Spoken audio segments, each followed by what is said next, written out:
Hola, muy buenas tardes. Estamos en una nueva cápsula, esta vez cambiando un poco la temática internacional, pero no tan lejos de la temática internacional, porque he querido conversar con una amiga, una gran amiga, que es Vinca Jackson, que ustedes seguramente conocen por su gran trabajo en defensa sobre todo de los niños, las niñas, adolescentes, y sobre todo en el tema del abuso sexual, en que yo quería conversar con ella por muchos temas que yo creo que atraviesan un poco lo que muchos estamos viviendo, tanto en temas en este contexto de pandemia, pero también de esta sociedad en cambio, que tanto hemos conversado en el ámbito internacional, pero quise darle una bajada ahora ya al ámbito más personal, a lo que cada uno de nosotros pudiera estar viviendo, pero sobre todo los niños y las niñas. Así es que, Vinca, muchísimas gracias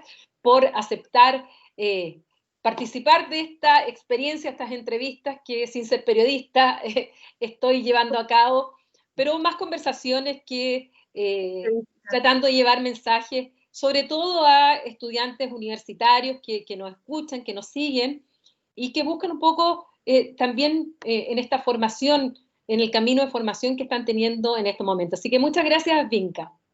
Gracias a ti, Paulina, y contenta de participar de este tipo de... Yo creo que es de los beneficios o de los puntos positivos que uno puede encontrar en una situación tan terrible como una pandemia, el cómo se han ampliado espacios donde poder conversar de distintas cosas. Y aunque tú decías, no soy periodista, pero eres una gran comunicadora, así que qué rico poder tocar estos temas también. Partamos, Vinca, con una pregunta que yo le hago a todos al inicio. ¿Cómo llegaste y por qué llegaste a la psicología? ¿Qué te motivó para entrar en ese ámbito y qué tan como herramienta para ti, para tu desempeño profesional y también el aporte que has hecho a la sociedad, te ha servido como herramienta? Mira, es bien azaroso el camino en realidad, porque yo mi vida entera quería ser bailarina, o sea, desde muy chica yo quería ser bailarina de ballet. Estudié ballet hartos años, sigo practicando ahora vieja, pero cuando ya nos fuimos acercando a la enseñanza media y hay que definir las vocaciones, eh, lo que yo, justo se dio que me diagnosticaron un problema en la columna, entonces el traumatólogo me dijo, olvídate, o sea, de bailar profesionalmente, como oficio, porque va a llegar a los, no sé, 20 años con suerte, y ya, ok, dije yo puedo seguirlo haciendo, pero entonces, ¿qué? Y, y como dividía entre las artes, siempre escribir me gustaba mucho y el servicio. Y bueno, todo el mundo te sugería medicina, en todos estos estos test vocacionales que te hacían en la enseñanza media, me decían, siempre salía médico, y no, la orientadora me dijo psiquiatría, no, yo creo que más va por el lado de la psicología o la filosofía, pero, y ya, la psicología. Y yo pensaba que no iba a quedar nunca, porque se pedía la específica matemática en aquellos años, y yo decía, cero posibilidad. Y segundo, te hacían una prueba de selección que duraba varios días, como 3, 4 días, con test de personalidad, con cuestionarios múltiples, con entrevista personal, con dinámicas grupales, o sea, era una evaluación bien completa, y yo ya sabía que de alguna manera la historia personal de abuso sexual que traía podía ser como tu talón de Aquiles ahí. Y entonces dije, bueno, voy a ir viendo y si logro llegar ahí, fuera del servicio es como una suerte de certificado de no loca, ¿ya? O de sanidad.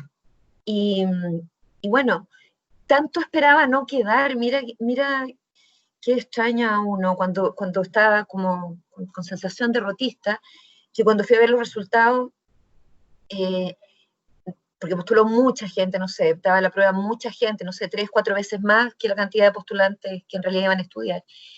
Y yo miro la lista de 40 que quedaron y dije, bueno, pero lo intenté. Y mi amiga que me acompaña es como, mira, te quedaste en el lugar que quedaste. Yo te juro que no me veía. Yo leía la lista y no veía mi nombre.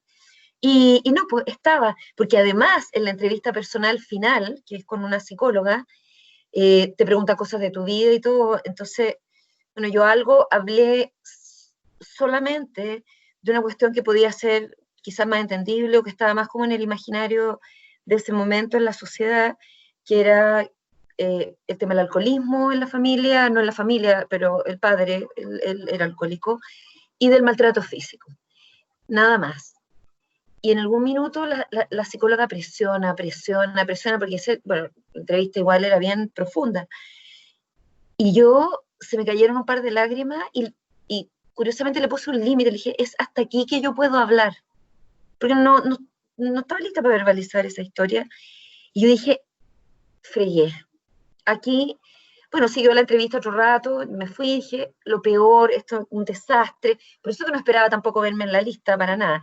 Y esa profesora, muchos años después, después de que salió Agua Fresca en los Espejos, nos encontramos una vez, yo fui a hacer un trámite a la facultad y a llevar de regalo el libro a la biblioteca también, y me encontré con ella y me dijo, a mí me olió, yo intuí algo, y me dijo, pero fue tan claro el límite, dije, yo quedé tan aterrada, yo pensé que nada, me iba a quedar, y no, pues me dijo, si no es que no queríamos seleccionar puros robots, como la idea que uno tiene, sino que personas que se puedan conectar con el sufrimiento, que se puedan conectar con la vulnerabilidad. Y ahí entré, y en realidad fue como un super mundo. Yo hice una opción bien intencionada, bien pensada, razonada, cuando iba a postular. Yo me quería ir a Concepción, a todo esto, a la Universidad de Concepción. Mira. Sí, y mi mamá me dijo, de ninguna manera. Entonces eran otros tiempos. Y cuando le digo, ya voy a estudiar psicología, ¿y por qué no medicina? ¿Por qué quiero psicología? Y me gustaría la Universidad de Concepción. Además que era como justo el salto para la autonomía. De ninguna manera, no, cero posibilidad.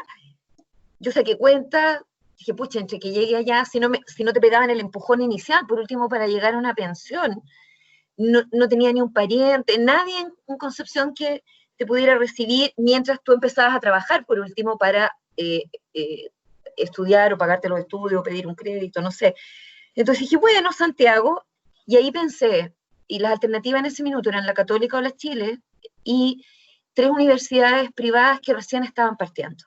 Entonces, no, y curiosamente me olió muy bien la UDP en ese minuto, por todos los profesores que estaba trayendo, pero pucha, era una apuesta con algo que estaba empezando, y la Chile igual pesa en el corazón, harta gente de la familia había estudiado en la Chile, y la Chile me parecía que era más universidad en lo universal, en lo plural, que la Católica en ese minuto, donde yo sentía que me iba a ir a encontrar como con muchas personas de los mismos colegios que eran parte de la Asociación Británica, entonces fue como la Chile. Y fue lo mejor. Yo pese a ser dictadura y que creo que académicamente pagamos un precio los que fuimos a estudiar ahí, tuvimos que compensarlo con diplomados y cursos aparte y estudiando, porque la represión también fue en el conocimiento. Yo agradezco como la vivencia humana y todo el crecimiento personal de esa época universitaria. Vinca, cuando uno piensa ahora en el mundo que estamos viviendo, yo que me dedico tanto a la parte internacional y a los cambios y a esta incertidumbre tan grande y donde generalmente comento crisis, guerras, estallidos, eh, yo me doy cuenta bueno, en el ámbito internacional y nacional hay un tema, evidentemente, que estamos viviendo cambios, pero también que hay mucha incertidumbre y mucha vulnerabilidad. Desde tu ámbito, ¿cómo tú abordas esa vulnerabilidad y cuáles para ti son los sectores o los grupos más vulnerables dentro de una gran vulnerabilidad que al final vivimos todos como seres humanos? Hoy, qué bueno, porque yo creo que hablamos de vulnerabilidad, por mucho tiempo se habló de la vulnerabilidad emocional en la relación, etcétera. La vulnerabilidad como capacidad o como potencialidad de enfermarse, sufrir, tener accidentes o morir directamente, es una condición que nos atraviesa por igual a todos los seres humanos, de los 0 a los 100 años, pero hay momentos en que es mayor la vulnerabilidad por la etapa del ciclo en la que está. Y, y bueno, lejos para nuestra especie, los más vulnerables son los cachorros humanos. Y luego en el final de la vida, los adultos mayores, por las necesidades de más cuidados que se pueden requerir ahí. Pero los cachorros humanos vienen sin saber nada a iniciar un camino de convertirse en la persona que vienen a ser, que es una persona pequeñita cuando llegan y que necesitan, al revés o a diferencia de otros cachorros mamíferos, mucha cantidad de años, mucho acompañamiento, no solo en la provisión, sino en la formación y el crecimiento personal, mucho desprendimiento de parte del mundo adulto para hacer este camino que dura como 20, 25 años, o sea, y hace muy poco, porque la mayoría de edad se definió así como se definen muchas cosas, eh, medio al tanteo, ya a los 18, y a partir de ahí eres mayor de edad. Y resulta que el cerebro demoraba, en lo que sabíamos, por lo menos 20 años en terminar de madurar. Pero ya a los 17 tenías que estar haciendo decisiones como qué voy a estudiar, a qué me voy a dedicar. No había la ductilidad que ahora como para pensar en estudiar varias carreras. Pero hace unos pocos años atrás nos contaron que en realidad eran 25 años. Entonces cambia completamente la mirada hasta de la adultez y de esos juicios que se hacen de, bueno, tiene 25 años y todavía vive con los papás o todavía X o Y. Y tú dices, sí, está recién terminando ese cerebro de madurar. Y a los 17, a los 18 todavía le quedan, imagínate, 7, 8 años. Entonces, qué bueno que estemos hablando de esto porque si hacemos como coincidir, entretejer esta vulnerabilidad que nos atraviesa a todos los humanos, con la vulnerabilidad también de los sistemas vivos, de la tierra, de los entornos, y por fin lo miramos no como una suerte de debilidad, ya, o algo que negar y que estorba y a lo que hay que someter, domesticar, doblegar, sino que es una condición que nos atraviesa y en la que tenemos que ser dúctiles y navegar por muchos años. Y instalamos una mirada de cuidado frente a eso, que no es una mirada de minusvalía, ni de debilidad, ni mucho menos, es una mirada súper moral desde otro lugar, no es de la moralina, desde la responsabilidad. Alguien necesita cuidados, cuido, no porque sea buena persona, se porte bien, haga lo que yo quiera o lo que espera el sistema, no, cuido porque es una vida a la que cuidar y pone como el centro eh, en, en, en, el cuidado de las vidas, valga la redundancia, y de lo que permite sostenerlas. Entonces, no puedo decir tampoco vamos a cuidar, ¿ya? Y como propiciar el bienestar y el bien común y la convivencia y la mejor vida vivible posible para todos los miembros de esta especie, sin cuidar los entornos que nos sostienen y que permiten que estemos ahí vivos.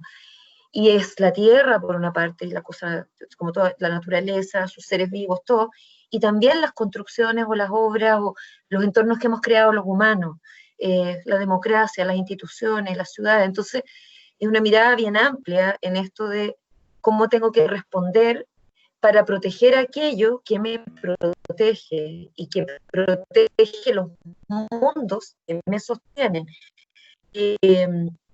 Yo vi ahí desde cuestionamientos de la terapia de abuso como paciente yo misma y del ejercicio de la profesión, donde además, entre tantas teorías, tantos nombres, el DSM-5, ahora, bueno, era 3, no sé, en esa época, este catálogo de como de desórdenes de salud mental y psiquiátrico, eh, tanto rótulo, tanta como clasificación, y lo que estabas enfrentando en realidad son respuestas de sufrimiento humano y te das cuenta de repente que el sufrimiento es inevitable, ya estando acá hay muchas cosas que vamos a enfrentar y no están bajo nuestro control, y que hay una serie de otros sufrimientos que sí son evitables. ¿Y cómo lo vamos a hacer ahí para evitar esos sufrimientos? La pobreza es un sufrimiento evitable. El abuso sexual infantil es un sufrimiento evitable. Las violencias podrían ser un sufrimiento evitable completamente. Nosotras cruzamos camino, curiosamente, en el post, y a mí me encantaba leerte, pero creo que la sintonía principal fue justamente en relación a estos temas. Tú escribiste una columna conmovedora sobre la hija de la India, que fue una joven que estudiaba medicina, para los que quizás no recuerdan la historia, que salió con un amigo al cine a un horario, las 9 de la noche, que no se puede ir al cine o a ninguna parte si no es con el prometido, ni siquiera con un pretendiente pololo, el prometido, el novio, así ya como para casarse. Y tuvieron la idea de devolverse en bus a sus casas, y ahí los agarra este grupo de agresores casi de la misma edad que ellos, gente joven, y, y fue horrible, horrible, y toda la India, luego de la violación masiva y la muerte que fue terrible de esta niña, toda la India se levantó, le escribieron al sistema judicial, hubo todo realmente un despertar que era impresionante, pero fue súper sobrecogedora la historia. Y a propósito de ese despertar de la India y de las ideas que el Poder Judicial se abrió a recibir, hubo cosas que pudieron cambiar. Ahí cruzamos camino nosotras, sin, sin, sin saber tú de la historia mía, fue súper enriquecedora esta columna, porque también yo... Y es bien terrible, o sea, si uno piensa en el espectro de la violencia, pensar en las violencias sexuales contra los más chiquititos, o sea, que parten desde guaguita.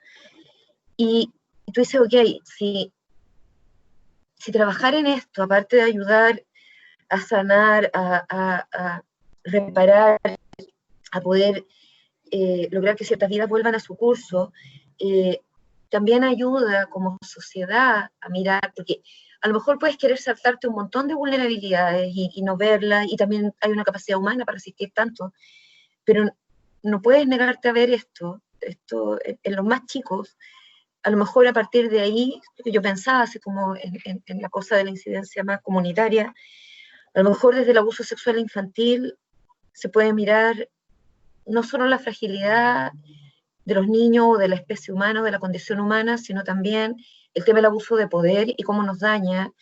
A ver, asimetrías de poder van a existir siempre, no son dañinas per se, si es que no son usadas como una forma de arrasamiento, de explotación, de extorsión, de uso y abuso del otro. Y a lo mejor a partir de acá ver más y más y más cómo esto nos friega la vida y nos las destruye en lo físico, en lo más profundo, y a partir de ahí, más importante que el voy a luchar contra es el voy a trabajar por una sociedad que mire desde el cuidado, para que no lleguemos a lo otro, porque cuidando en verdad que se pueden evitar estos sufrimientos evitables. Y fue un accidente, como te digo, yo no quería trabajar con niños, no quería trabajar en trauma, terminé trabajando en abuso sexual infantil. Eh, yo siempre quise escribir, no pensé que mi primer libro iba a ser sobre abuso, fue otro como, así como que alguien, yo no soy creyente ni nada, pero te juro que uno piensa como que la vida agarra un camino y le hace así para llevarlo para otro lado. Nunca quise tener una presencia pública, también fue otro accidente, una accidentalidad, y, y nada, pues cuando estás navegando ciertas cosas o recorriéndolas, tú dices, ya voy a tratar de hacerlo lo mejor posible y hasta que sea necesario, y luego se pasa la antorcha también, eso tengo bien claro. Ahora, dentro de tu análisis, la sociedad por un lado y el mundo político por el otro, ¿cómo se han comportado frente a esta vulnerabilidad, sobre todo de los niños y de las niñas, y en especial en lo que dice relación con los abusos sexuales, con las violaciones, y además con las instituciones que debieran estar justamente para prevenir que esto ocurriera? ¿Cuál es tu valoración? Porque hoy día estamos todos conmovidos por una Mm. situación, estamos hoy día cerradas vestiduras, surgen muchos condenando la situación, pero uno se pregunta, bueno, pero ¿cuánto se hizo? ¿Cómo sociedad, como poder público, como Estado, para prevenir que eso ocurriera? ¿Cuál es tu visión respecto a cómo nos hemos comportado? Y aquí digo, nos hemos comportado, me incluyo, todos, en Sí, esto para que no pase. sí, gracias Paulina. Yo creo que es importante como hacerse corresponsable e incluirnos todos. Ahora, la responsabilidad o el grado de responsabilidad que compartimos como sociedad y como ciudadano, como hombre, mujer, cada uno en nuestros distintos colectivos, es bien distinta que la responsabilidad que tiene el Estado y lo que tú decías, las instituciones, perdón, encargadas de velar por la protección de los más chicos o por prodigar las condiciones en que también el mundo adulto pueda ejercer esta función de cuidado. No es de buena onda, no es de altruista que se cuida, o sea, se cuida porque es un imperativo, ni un cachorro sobrevive fuera de la guata de la mamá más que un día o un rato, sino es con el cuidado de otros que entran también a participar, o el cuidado de esa propia mamá o del papá o de la comunidad. Eh, Creo que en Chile vamos desfasados hace rato. Como que socialmente nos hemos ido dando cuenta de ciertas cosas y nos hemos movilizado por causas de cuidado distintas. Después voy a hablar de cómo dentro de esa movilización los niños igual van a la cola siempre y cómo ha ido el poder político, las fuerzas políticas, la autoridad de las instituciones, el Estado, yendo como a destiempo. Todavía no hay un paso sincrónico y es bien valorable que como país hayamos logrado abrazar causas de cuidado, como por ejemplo mejorar las pensiones, ya terminar o transformar, pero radicalmente. Entonces no sé qué quedaría de ese sistema como de las AFP, porque no es una limosna, o sea, una, se supone que somos dentro de los mamíferos eh, una especie que se diferencia porque somos capaces de pensar, de razonar, de tomar otro tipo de decisiones eh, y tendríamos que cuidarnos en todo el ciclo vital. Entonces, si alguien trabajó toda su vida y luego tiene que tomar otro rol o necesita cuidados adicionales, deberíamos estar todos en eso. Yo siempre pensé que a la vuelta de la democracia, inmediatamente las ilegitimidades impuestas durante dictadura o los sistemas impuestos en dictadura a costa de miedo, muerte, violación a derechos humanos iban a cambiar y eso no pasó. Y pasaron 30 años donde de alguna manera sentimos que el cuidado no era prioridad. El sistema de salud pública, si bien hubo también, uno no puede olvidar nunca las cosas buenas. El auge, yo creo que es algo que destacar. Un sistema como Chile crece contigo, entonces hay como gestos, pero no se sostienen, es como así, wow, y después nada. Un poco desde otros lugares, como la sensación que me ha dado el Vaticano todo el rato en el enfrentamiento del abuso sistemático ya crónico, siglos, abuso sexual de niños y adolescentes que lleva haciendo. Entonces, es como, vamos a hacer una comisión, bravo, todo el mundo vamos a mejorar algo, y después vuelven a lo mismo, le quitan la plata a la comisión, no se pone toda la energía ahí, hasta que de nuevo la presión sube, entonces de nuevo otro hito, y en realidad poco y nada cambia. Acá hemos hecho cosas importantes, que sí hay más cambios que eso, pero que como que no se sostienen. Entonces, tú ves que en 30 años, eh, a ver, yo algo que nunca entendí este año antes de volver a la democracia, por ejemplo, se ha supuesto el Sename, eh, como la mitad o la tercera parte. ¿Por qué un año antes de irse a la dictadura reduce eso? Y vuelve la democracia y parte como con esa línea base y después arman todo este encatrado de organizaciones y licitaciones y todo, donde si entendemos que también los seres humanos tenemos defectos y debilidades y todo, y algo parece que pasa con el poder y está siendo estudiado psicológicamente también, o sea, cruzar el sufrimiento o el cuidado de niños que han sido no solo vulnerables por su condición de niños, sino además profundamente vulnerados, con el lucro, era bien descabellado como idea. Y así fue, y estamos 30 años, donde cada año era como, han muerto tantos niños, la atención es de 15 minutos, los hogares se caen a pedazos, después del 2018 sale este informe de varios años de en Chile se violan sistemáticamente los derechos humanos de los niños. O sea, cuando uno pensaba en el retorno a la democracia, habría imaginado escuchar muchas cosas. Esa te prometo que no imaginé escucharla nunca. Y, y ahí está. Y hubo 2 informes que no se les tomó mayor atención. Y al final tú ves que la clase política y todo el aparato del Estado y las instituciones como que han sido tremendamente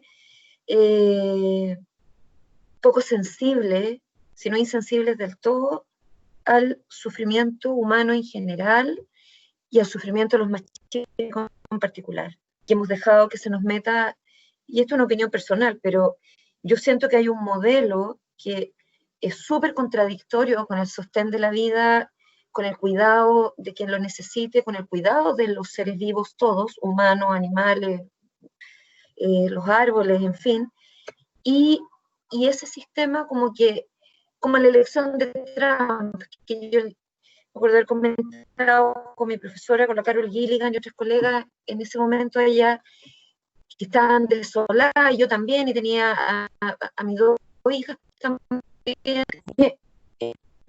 y una serie de otros prejuicios y separaciones entre humanos, se nos han ido metiendo tanto que no es de extrañar esta votación. Yo siempre vi peligrar esa elección, nunca pensé que iba a ganar nadie que no fuera, o sea, ni una mujer, nada distinto que no fuera alguien muy gringo después del gobierno Obama, que había sido como un remesón y harto cambio. Y acá siento que también, de alguna manera, se ha ido metiendo este sistema y uno incluso ve gente joven que me ha sorprendido de repente diciendo, bueno, los fondos son míos. Y gente que fue al exilio, que son hijos de familia de derecha o de izquierda del exilio, de distintas que vivieron la dictadura y que pueden recordar un tiempo de sufrimientos de donde quiera que lo hayan vivido, si bien hubo una parte de la sociedad mayoritaria que sufrió mucho más, y que tienen esto. Entonces, cuando hay un sistema que permanentemente, para crecer económicamente, para construir las grandes torres, la gente dice, viene esa cambio. Claro, pero si el precio para esos cambios fue sacrificar vidas humanas, demorar en tener una salud pública como la gente para todos, demorar en una educación pública, tú también has vivido fuera, tú sabes que nosotros podemos mandar al hijo en otros países realmente a la escuela de la esquina y hace también para el tipo de convivencia humana que necesitamos más que nunca ahora. Y, y nada, todo como pospuesto, pospuesto, pospuesto. Y ahora mismo en la pandemia, esta falsa dicotomía o contradicción que nos presentaron desde el inicio y que se sigue sosteniendo de o la economía o las vidas y la salud. No hay economía ni hay nada sin vida ni salud.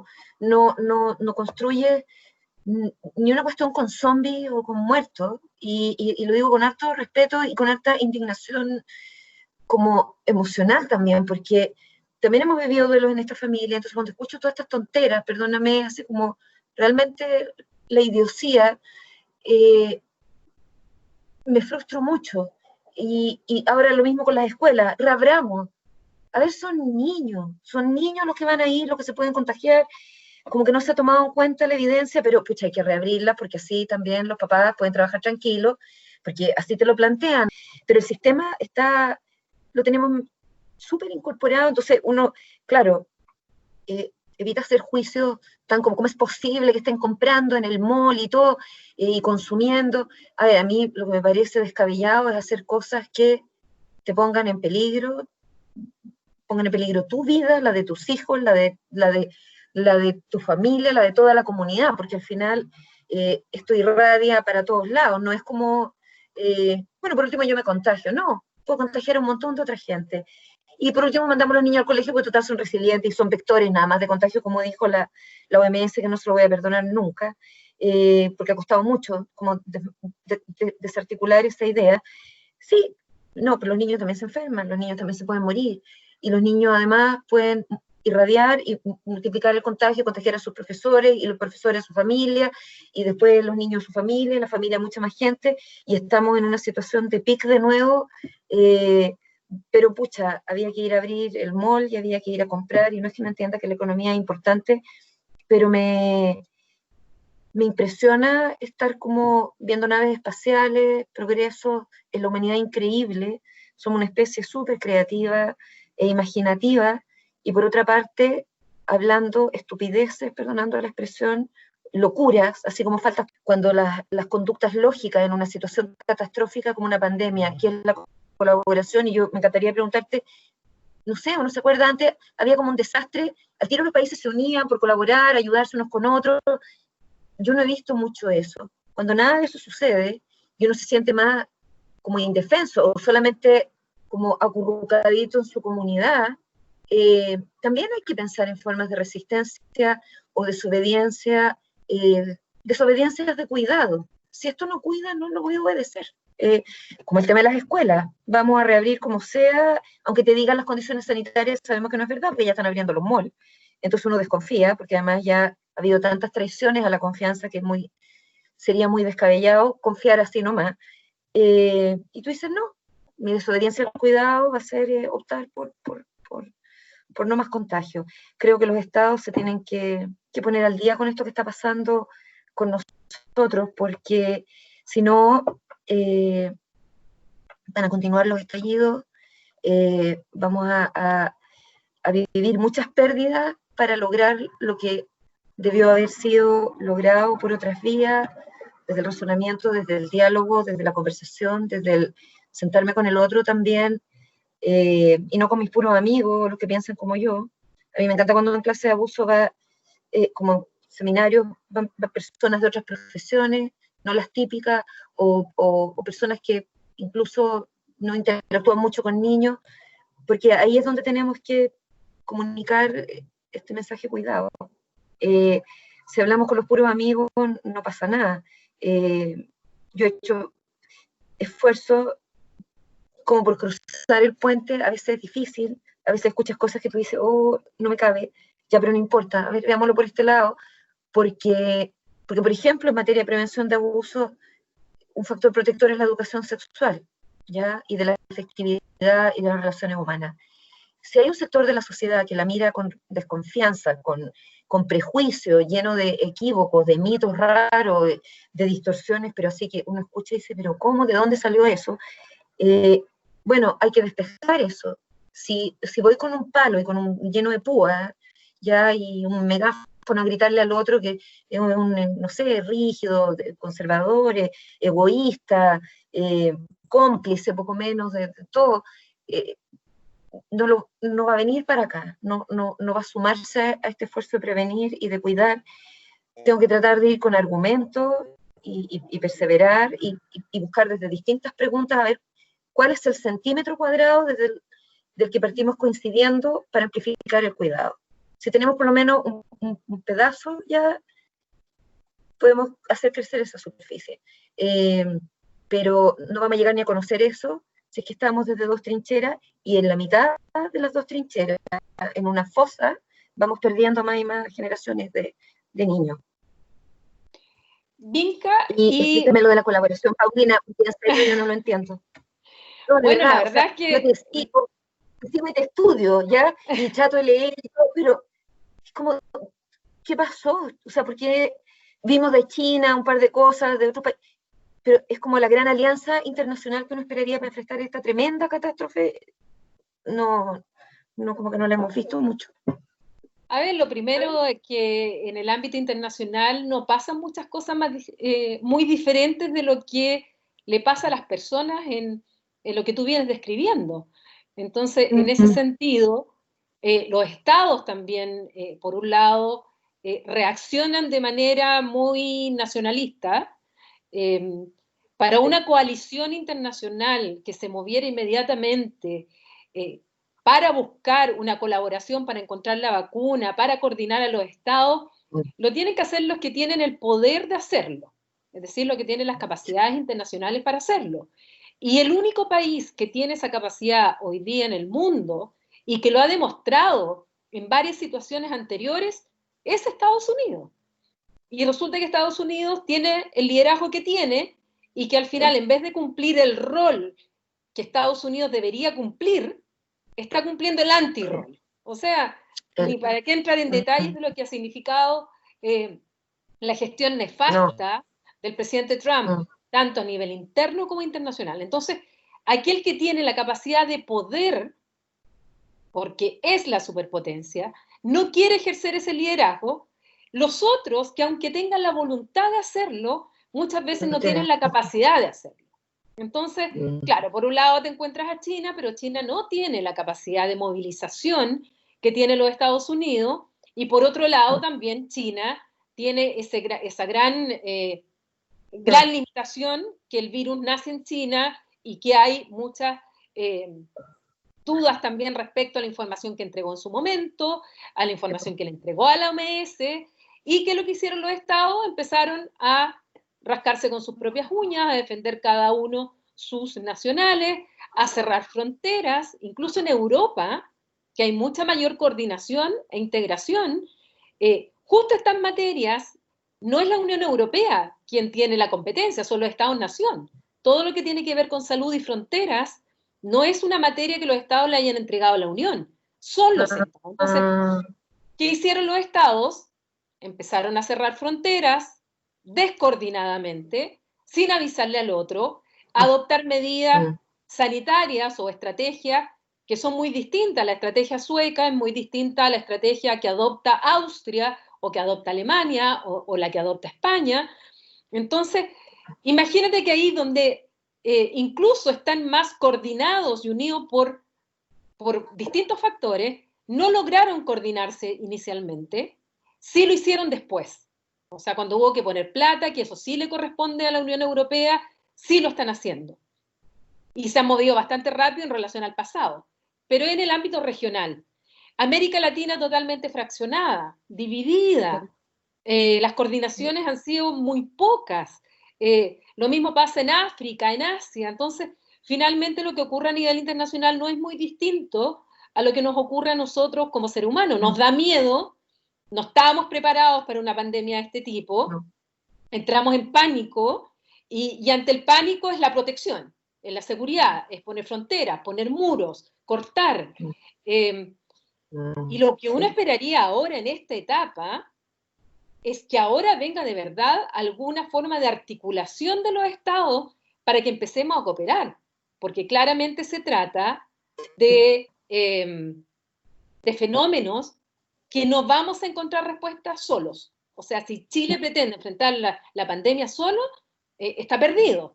Es como otros fenómenos, como el cambio climático. Si Chile solo pretende, a través de medidas nacionales o los flujos migratorios, adoptar medidas nacionales y con eso se soluciona, es la lógica de pongamos un muro y así la gente no va a venir.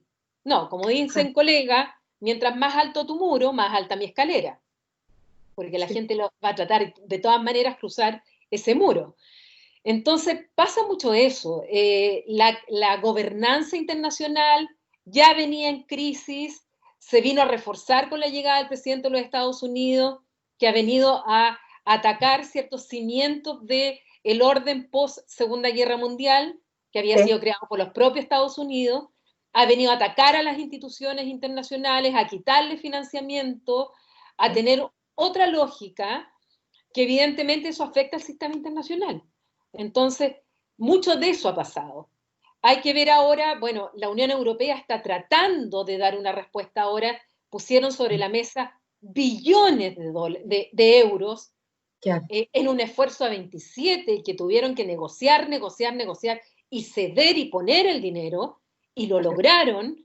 Ahora hay que ver, bueno, cómo ellos sacan adelante sus economías, cómo ellos empiezan a enfrentar los rebrotes, porque tal como tú decías, empezaron a abrirse, abrir la economía, abrir, incluso estaban pensando ahora todo cómo iban a hacer abrir los colegios, pero todo eso hoy día están viviendo brotes muy preocupantes de la pandemia. Israel clarísimamente abrió los colegios y el rebrote fue pero una pendiente pero terrible. Entonces, bueno, nosotros tenemos una ventana al futuro. Nosotros vemos lo que está pasando allá y que eso, nosotros estamos como un mes de retardo. La idea es que tomáramos las lecciones de lo que está pasando allá y tal como tú dices, el tema de los colegios es fundamental ver lo que está pasando en aquellos que están abriendo los colegios y que los rebrotes han sido muy grandes o en campamentos de verano, que yo leí ahora, por ejemplo, en el Reino Unido, como en campamentos de verano, justamente chicos, jóvenes, se contagiaron de coronavirus. Entonces, hay una serie de cosas que mirar también en el mundo que debiéramos ir anotando y tratar de adoptar las medidas, cosa que no hicimos al inicio, tratar de hacerlo ahora en el desconfinamiento. Pero bueno, hay visiones de cómo salir de los desafíos que son distintos también, dependiendo de las visiones, dependiendo de los estados, dependiendo de las necesidades.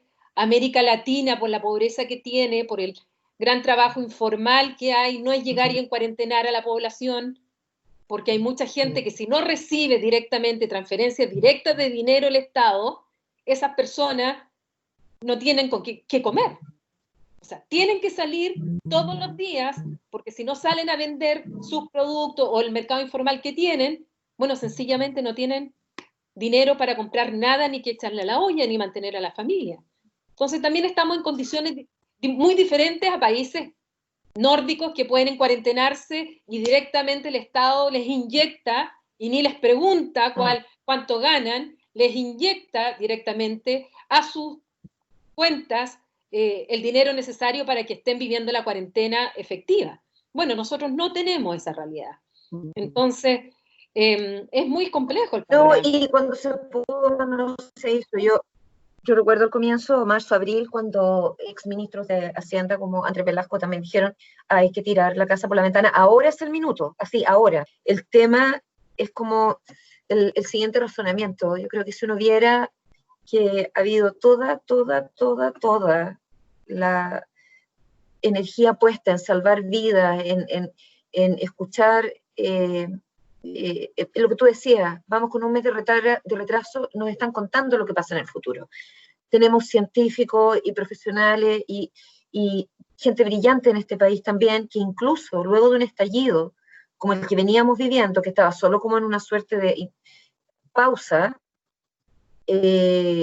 con toda la herida de esos meses, con heridas previas, o sea, yo acá miro desde, también hago una lectura desde el trauma, no puede llegar a 500 años, en realidad, con los pueblos originarios, pero si incluso tomo lo más reciente, nada más de la historia de Chile, fueron, no sé, 20 años de dictadura que dejan una herida enorme.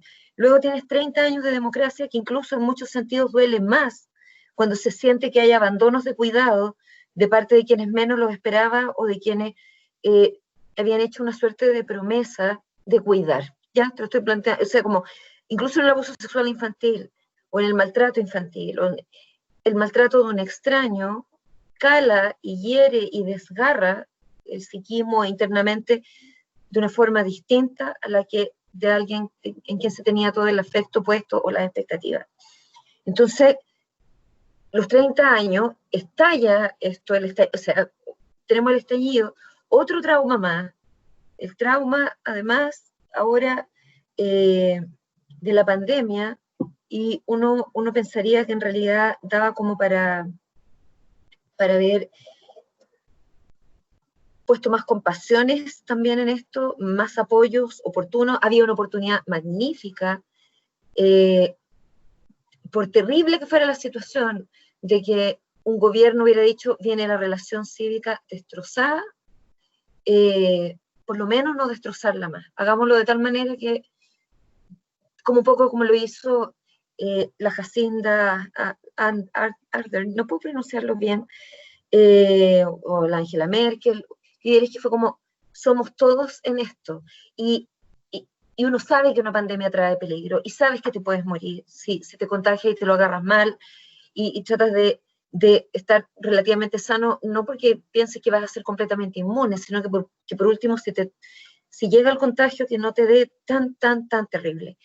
Pero aún considerando todas esas situaciones, las más ominosas y trágicas, cuando uno ve que hay del otro lado a alguien que está colaborando, tratando de hacer todo por el cuidado de todos, incluso esas muertes y ese dolor se procesa distinto. Cuando hay vacíos de cuidado, como varios que hemos atestiguado durante este periodo, es mucho más complejo y es mucho más difícil también la tarea de reunir para levantar todo otra vez, porque no podemos hacerlo desde la separación. La separación es solo una buena idea cuando ayuda a cuidar y a preservar, como muchas veces se dan separaciones de pareja o separaciones de amistades, cuando hay un corte de vínculo que en realidad está destinado a cuidar y a proteger. Cuando la separación te desprotege, te expone, te deja más vulnerable, más indefenso, uno debería propender a lo otro. Es muy difícil en esta condición, y con lo que tú me cuentas, ahora, tratando de ver, no el vaso medio lleno ni nada, sino que la oportunidad que se abre entre medio de todo este mar de cosas, una cosa clara es la incertidumbre en la que estamos, tremenda. Otra cosa para mí muy clara, por lo que han dicho los científicos que se han puesto a disposición, además, y a eso iba cuando me fui mi pensamiento, que con el estallido, con todo, acá había un Colmet dispuesto, científicos, salubristas, epidemiólogos, infectólogos, o sea, la propia Defensoría de la Niñez, o sea, una serie de estamentos o de organismos que podían venir con mucho dolor de lo que había pasado durante los meses previos, y dijeron, ya, pero ahora es la pandemia, tenemos que todos ponernos a disposición, uno misma. Yo sé de gente que ha mandado ideas a ministerio calladito, mira, por si les sirve. Hay todo un esfuerzo que yo lo pienso como uno, desde poniéndote en distintos lugares, dices, si uno viene en una relación en que está todo súper mal herido, y resulta que muchos que están heridos también, o que no lo pasan, vienen y te dicen, mira, por ahora nos vamos a poner todos a ayudar, no dice, gracias, y vamos, o sea, y pucha, qué maravilla, yo encuentro impresionante la tenacidad de personas como quienes están en la Sociedad Chilena de Epidemiología, que podrán hacer críticas al gobierno, que podrán decir, el camino por acá no, pero igual están disponibles.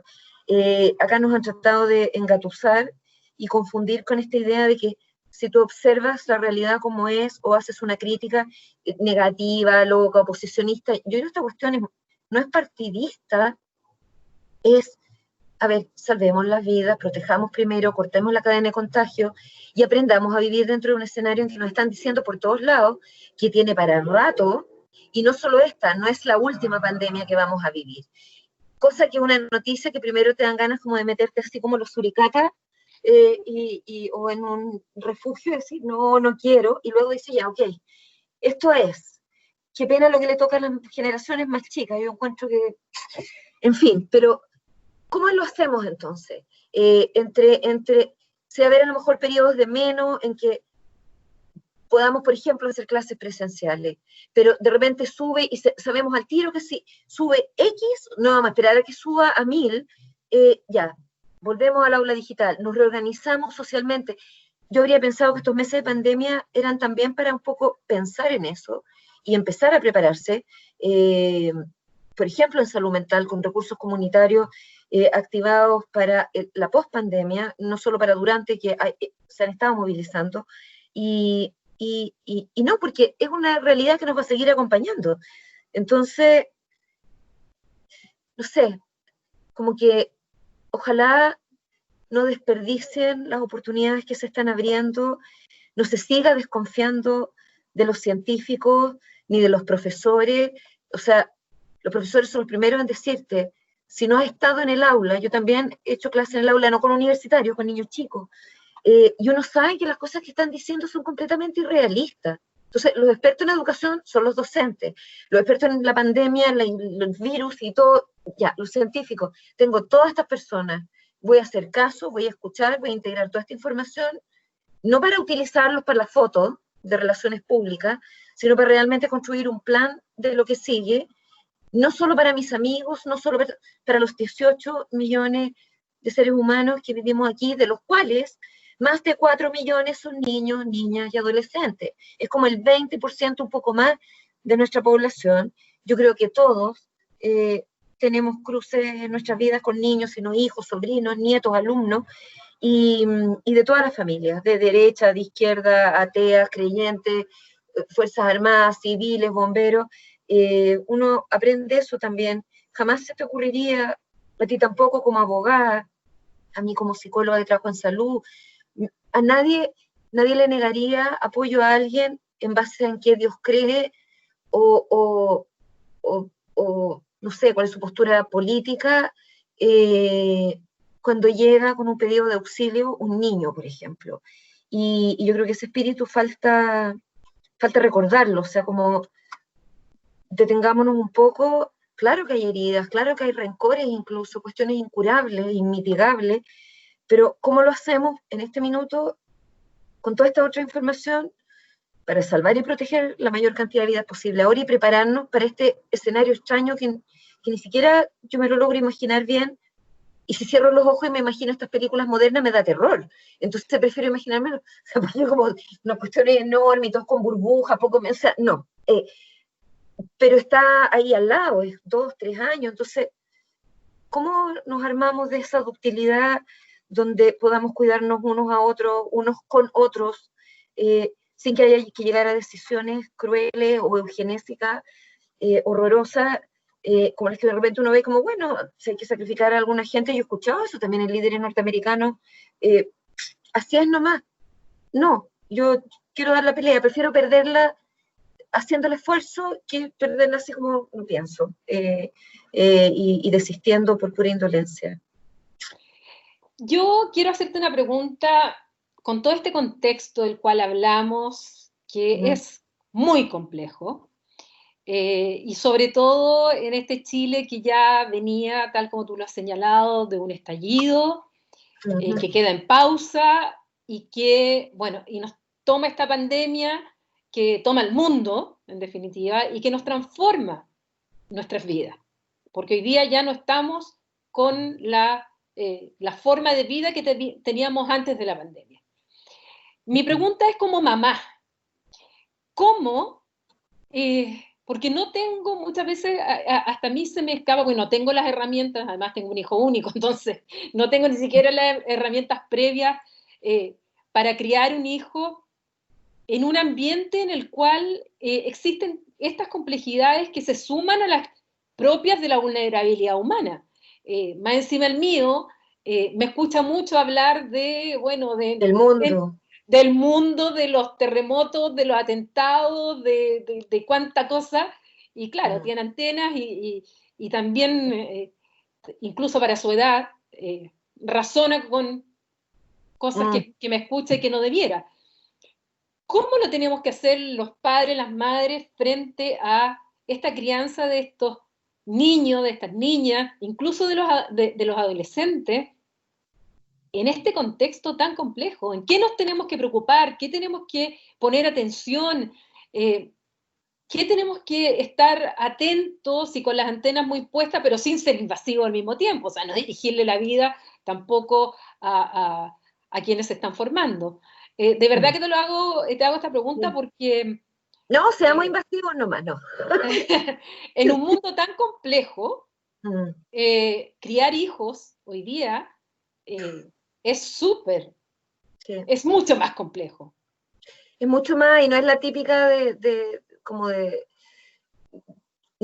todo tiempo pasado fue mejor, no. Yo he hablado con hartos adultos millennials que te dicen que incluso ellos sienten que todavía tienen como una suerte de puente con generaciones más viejas,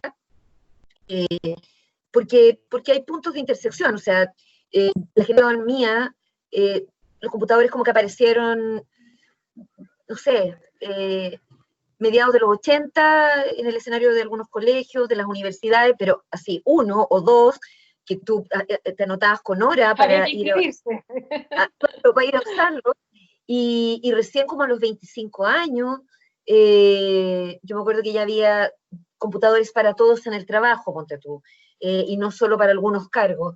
Entonces, claro, tuvimos que aprender todo eso. Yo habría seguido con mi máquina de escribir Olivetti por la eternidad. La única lata, esta cuestión de corregir los typos, que era terrible, pero era...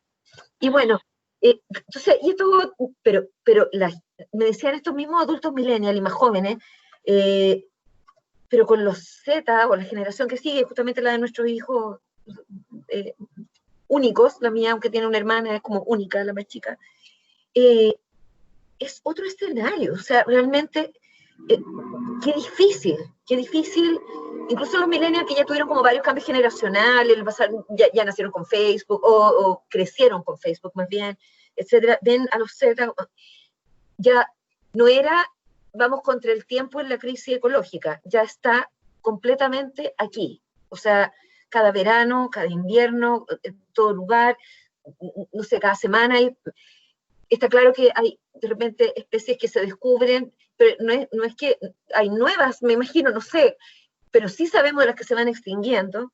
Entonces están creciendo con toda esta noticia y crecen además con, o sea, llegan con internet, estos monos que hay como cómics de la guaguita que nace con el dedo así o así, es bien real. Y claro, uno podría decir, tratemos de dilatar la exposición a redes y a tecnologías lo más posible, pero mira, ahora hubo que en 2 segundos saber manejar una serie de cosas y los mejor preparados en verdad eran los más chicos, los más jóvenes. Y yo creo que pensar, a ver, nosotros no vamos a tener las mismas herramientas o conocimientos tecnológicos como para acompañar ciertas cuestiones, pero sí sabemos más de cuidado o podríamos saber o deberíamos saber más de cuidado y eso es universal y no cambia mucho. Y creo que estamos medio separados de las nuevas generaciones. Uno escucha a los niños decirte o a los adolescentes eh, que ganas de que mis papás, mi mamá, mi familia, eh, XXX, ¿ya? Me hablara más.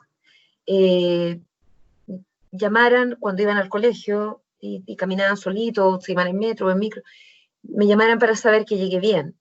Eh, que, que, y que puede ser no por desatención ni por distracción en el propio trabajo, en la propia vida o los propios problemas, sino que se nos repite tanto también, justamente lo que tú decías, de no ser invasivo, de que tienen que ir siendo cada vez más independientes. A ver, una cosa es ir siendo cada vez más autónomo, porque obviamente partiste en una cunita, tuviste que aprender a caminar, a saltar, a subir la escalera, amarrarte el zapato, a leer, a aprender, un montón de cosas en un camino con alto aprendizaje, como ya hablamos, son 25 años de maduración cerebral. Y otra cosa es que seas autovalente, autosuficiente y solo. La independencia, encuentro que una palabra eh, a mí no me gusta porque creo que si algo somos es interdependientes todo el rato, todo es interdependiente. Nos hablan de los 6 degrees of separation entre personas que nos conocemos, pero de verdad esto de que pasa algo, no sé, a 20 cuadras o quizás hasta en otro planeta y nos puede terminar afectando, es así, es una red de relaciones, como decía, independiente, así cual Robinson Crusoe. Eh, Robinson Crusoe dependía de la comida de la isla o del clima o del sol o de lo que estaba pasando en su entorno. Es bien confuso.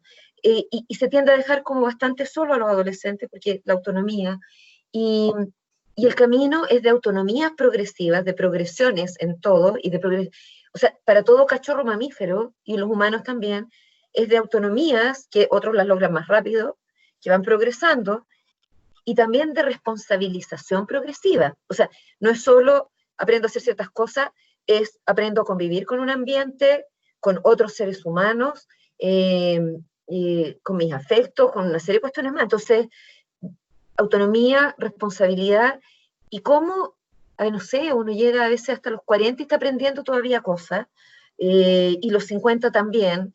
A lo mejor somos súper responsables en el trabajo, en el cuidado de la familia, esto, y no tanto así, no por flojos ni negligentes, pero menos atentos. Tú usaste hartas veces la palabra atención y esa es la palabra clave. Menos atentos, por ejemplo, a nuestro propio autocuidado, y nos exigimos más de la cuenta, y eso también es un mordisco que le pegamos a la responsabilidad. El consejo para los papás y para las mamás y para el mundo adulto entero, porque no dependen solo de los papás, de las mamás, los hijos. Si nosotros desaparecemos, menos mal que sabemos que hay familia extendida, amistades, un Estado capaz de responder. Qué alegría sería no vivir con la angustia de que te pase algo y tu hijo queda poco menos que abandonado. Presencia, como dijo Eric Fromm, presencia, desprendimiento, porque hay que, igual es como una dedicación de tiempos y enseñanzas y disposiciones bien importantes de darte energía, y una actitud amorosa ante la vida o contagiosa del amor de vivir. Porque pese a todo lo que vemos y que tú contabas de las noticias internacionales, yo no sé cómo, te veo con tu cara siempre tan dulce y linda, y yo como horror.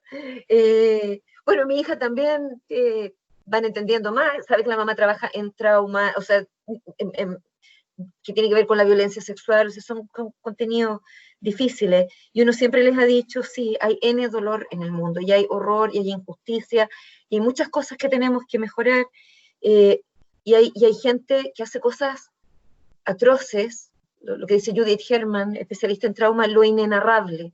Es inenarrable no solo porque te deja completamente arrasado, sino porque casi no existen palabras suficientes para articular un relato que dé cuenta de la atrocidad vivida. Entonces, aún con todo eso, aún con las noticias que tú ves, la historia que uno lee, las vivencias de todos los días que uno conoce en trauma sexual, por ejemplo, tú miras una cuadra, un pedacito. A mí Santiago no me encanta, la verdad de las cosas, pero trato como de hacer una mirada focalizada, así como los pajaritos, las flores, te miro así como toda la ciudad llena de humo, no. Pero te metes por último, ahí internet sirve, tú dices, ya, no sé, cantos de pajaritos, colibríes, ruido de agua, te muestran unos lugares en el planeta, islas. Las islas que hay que uno ni conoce que existía, porque además en el mapa mundi salen como un punto y la letra, chao, no te la sabes. Hay tanto, y no es porque él piensa positivo, ¿eh? Yo encuentro que de verdad hay un nivel de maravilla en este planeta, y claro, no puedo decir versus otro planeta, porque no conozco ni uno más y no voy a alcanzar. La más chica, Malula, me dijo, le dije, uy, ¿te imaginas no sé qué de los planetas? Me miró así, mamá, me dijo, yo creo que nosotras con la hermana vamos a viajar en esas naves. Yo no sé si tú alcanzas. Y me encantó cómo lo dijo también sin drama. Eh, Igual queremos vivir, o sea, igual tú ves a los niños en situaciones de trauma, de naufragio, de ahogo, de incendio, de cuestiones que son súper intimidantes, terroríficas, un terremoto, un huracán, y es como, no, yo quiero vivir, me quiero salvar. Está esa fuerza, y yo creo que nosotros también se nos olvida de repente, porque no amanecemos todos los días dando gracias, ni, pero tampoco amanecemos diciendo, oye, ojalá hoy día me maten, ¿cachai? O me atropellen, ojalá hoy día me agarre, no sé, malaria, o no, quizás nos haría falta más verbalizar lo otro. Yo encuentro que hay un mundo bellísimo, la Tierra, un lugar precioso, y, y entonces como mantener la vista en eso, pese a todo lo otro difícil que va pasando, es importante.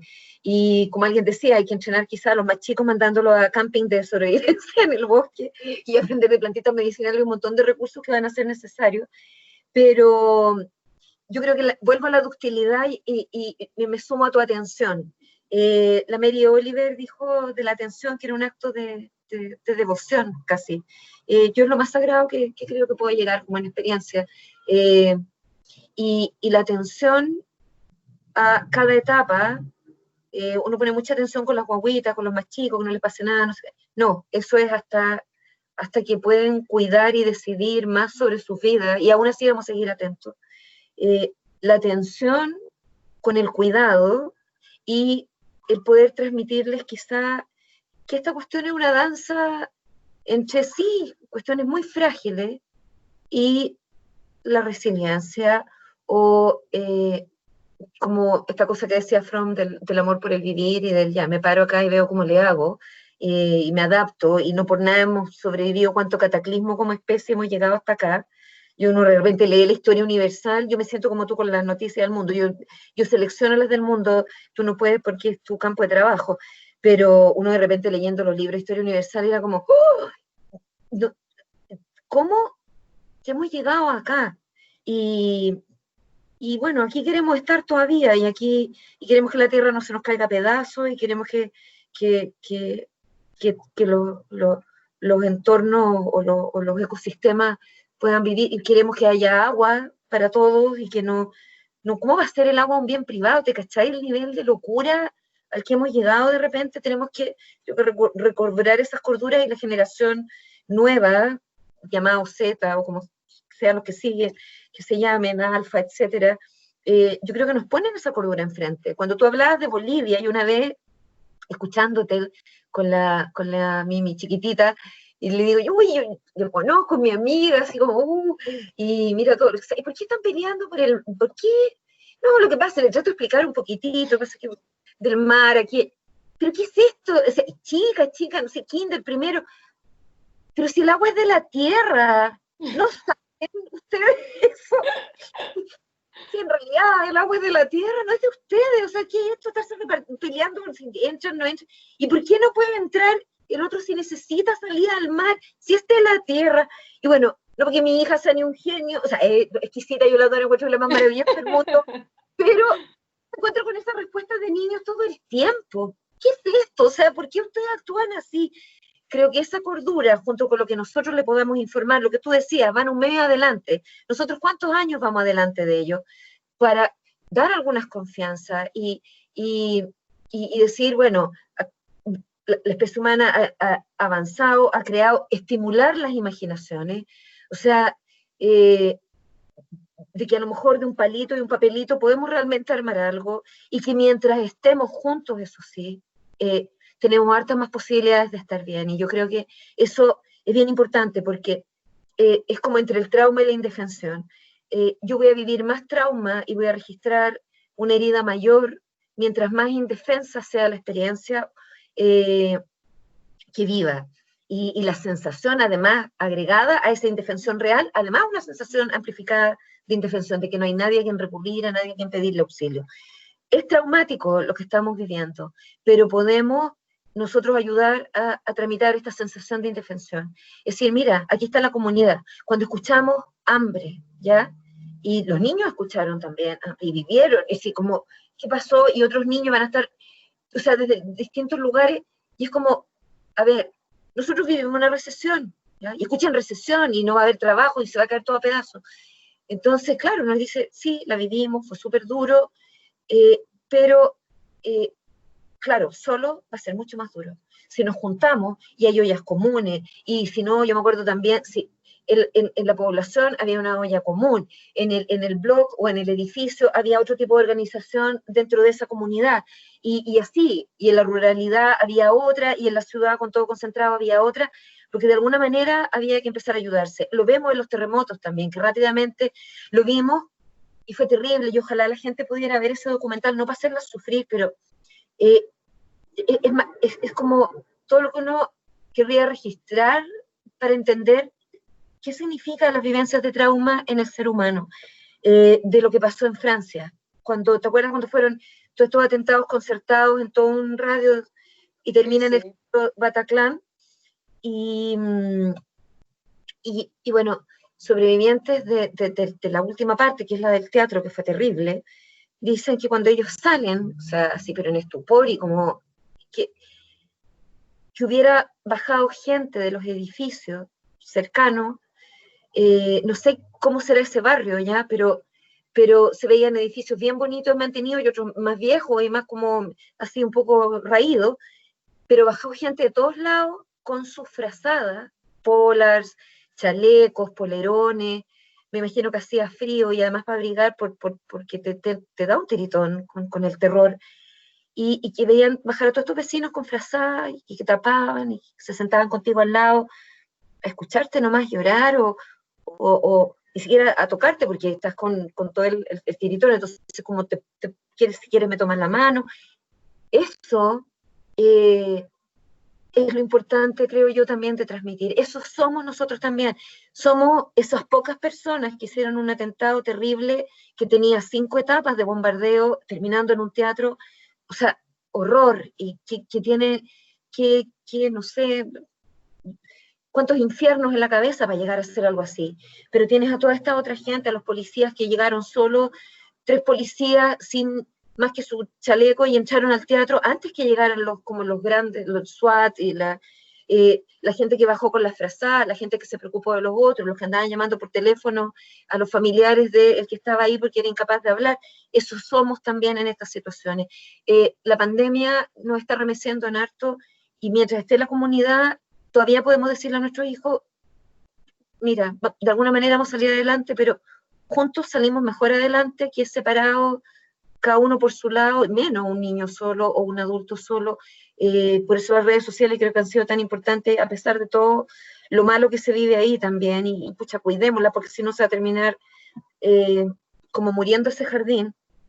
Yo pensaba, la cantidad de personas que viven solas, si yo hubiera sido sola, soltera, sin hijos, qué impresionante tener, pero cuando uno era sola, estudiante, no, o sea, o escribía o llamaba, ahora es como meterse al computador y hola, hay alguien ahí, y te empieza a conocer con la gente, y a alguien le ha pasado hoy día tal cosa, sí, a mí, cómo han vivido la pandemia, esto otro, eh, eso ayuda a sobrellevar estas situaciones. Entonces, lo que tú decías, atención sostenida, desprendida, dedicada, amorosa, si a veces uno no puede decirle a otro, sé que estoy hasta acá, no puedo, estoy cansado, me pesa la espalda, puedes poner tu atención un rato, y vamos poniendo, mientras más estamos poniendo atención en la infancia, perdón que yo me concentré ahí, pero es que realmente son los más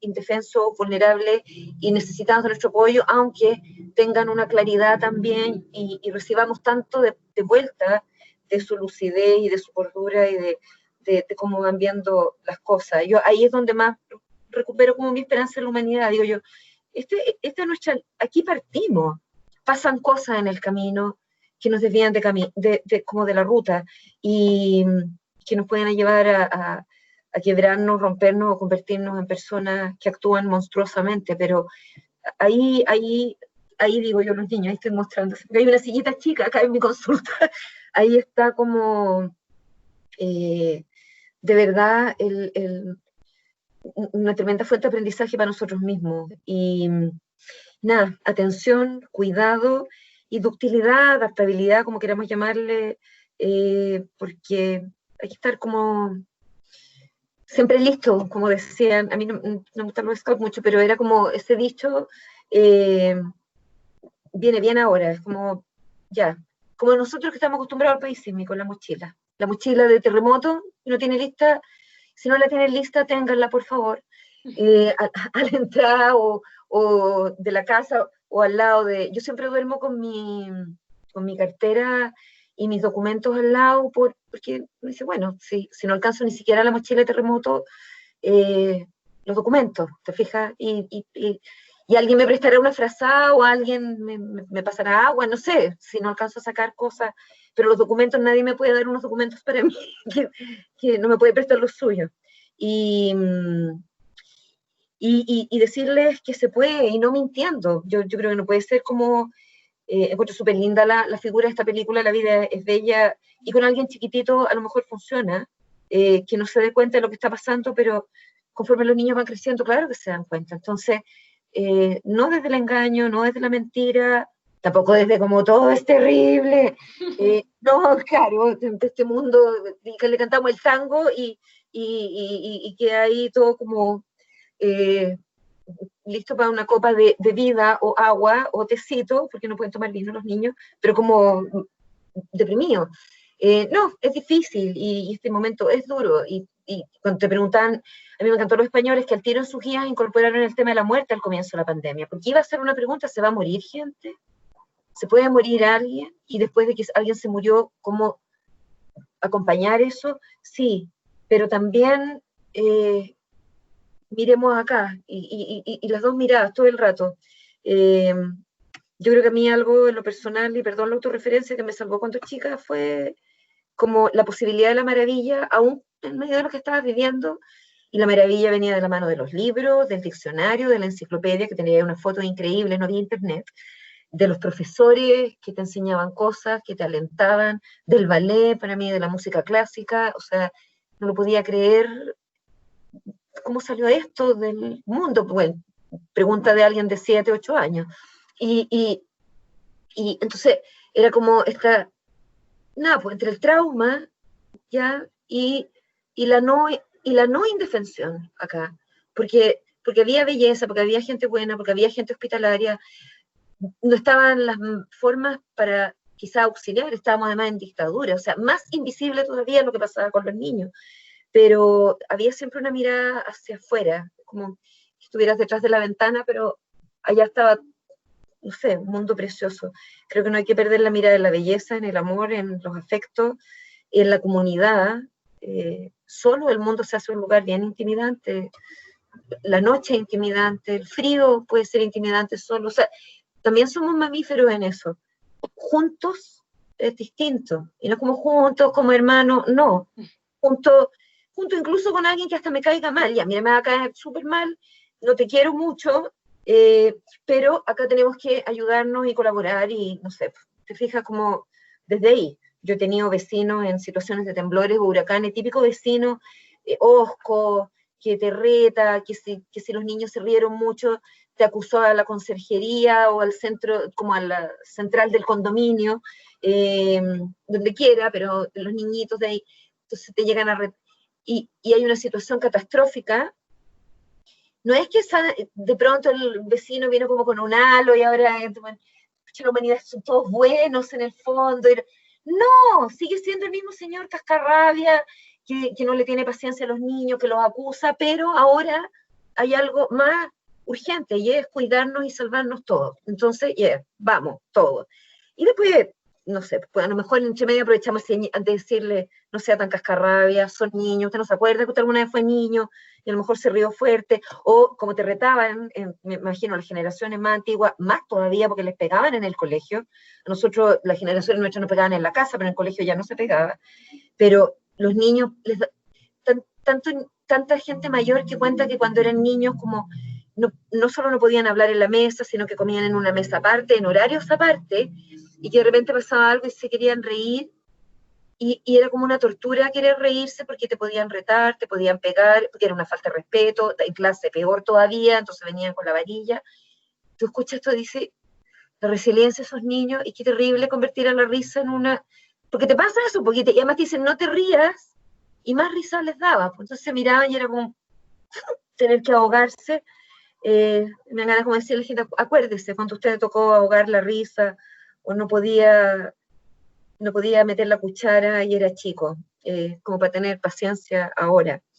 Eso, pues, que y a, mis, y a los jóvenes, papás o no papás, y entiendo que como se ven las cosas, sea una decisión muy difícil y probablemente no está en el plan vital de muchos, pero sí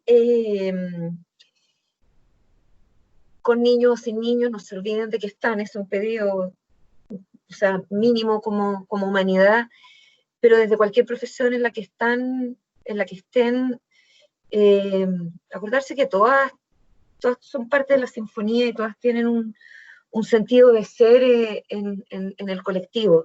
Creo que una cuestión que uno no puede perder y de repente uno se pega a los teóricos y se mata estudiando y como que siente que se no se estudió todo y no hizo los 300 doctorados y magíster y todo, una total ignorante o incompetente, y que tiene que hacer solo eso, y de repente uno se olvida que también tiene que cultivar la imaginación. Ayuda el estudio, pero también manos a la obra, cuando nos toca trabajar en muchas cosas, a veces todas las teorías y los libros y los manuales que hemos leído no tienen la respuesta, y la tiene la imaginación nuestra o de alguien más. Yo trabajé harto tiempo en temas de sexualidad, volviendo a la democracia en poblaciones como el Barrero, en Los Espejos, trabajé también en el Castillo, y bueno, con hartas mujeres mayores cuando yo era bastante más joven. Y muchas veces las respuestas de ahí eran justamente lo que necesitabas para una intervención en terapia, en clínica, en un colegio. Entonces hay un saber también colectivo al que podemos recurrir. Yo no fui a leer los libros de pediatría ni de psicología cuando nació mi primera hija y tuvo fiebre la primera vez. No sé tú. Uno llamó a su abuela, o a la mamá, o a la tía, o ya al pediatra, por último, si es que te daba el teléfono, cosa que era rara. Ahora sí lo dan como mucho más. Pero estos saberes colectivos y también confiar en la imaginación de uno y no tenerle miedo a la imaginación. A mí me tocaba ver en intervenciones en trauma que de repente la solución más fácil era la más magnífica, y alguien te dice, mira, yo pensé hacer esto, pero en realidad eso exactamente era lo que se necesitaba. No sé, usar una caja de cartón y traerla aquí, o salir 2 segundos afuera a recoger unas piedritas. Eh, Eso era, justamente eso, y no estaba en ni un libro, ¿ya? Y ni en ninguno de las formaciones que habíamos hecho en trauma, o en trauma sexual, o en trauma complejo. Eh, las imaginaciones, yo creo que entre el cuidado ético y las imaginaciones, creo que es importante el conocimiento en trauma en este siglo más que nunca, en cualquier profesión en la que uno esté. Hay algo que se llama Trauma Informed Practices, que al español sería como traumas informadas de prácticas informadas de trauma, o enfoque informado de trauma, o prácticas sensibles al trauma, que creo que es un conocimiento que podríamos todos compartir, vital en educación, en derecho, en salud, bueno, obviamente en salud mental, pero también o sea, en una construcción. Si llega a pasar algo, es importante que sepa de trauma también. Y no solo el protocolo de emergencia para como la seguridad, sino que también temas de contención.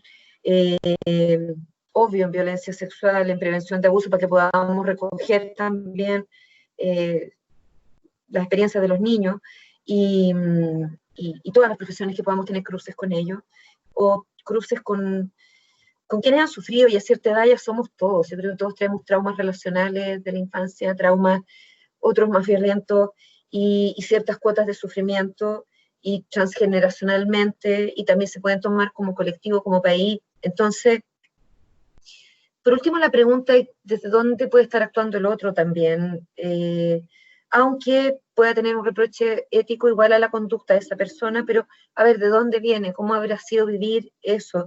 Y poner en esa situación a los niños. Todos los días tenemos experiencias en que te dicen, no, mamá, ¿viste esto? Sí, a ver, antes de incluso opinar, ¿qué habrá pasado ahí? ¿Por qué habrá hecho eso esta persona?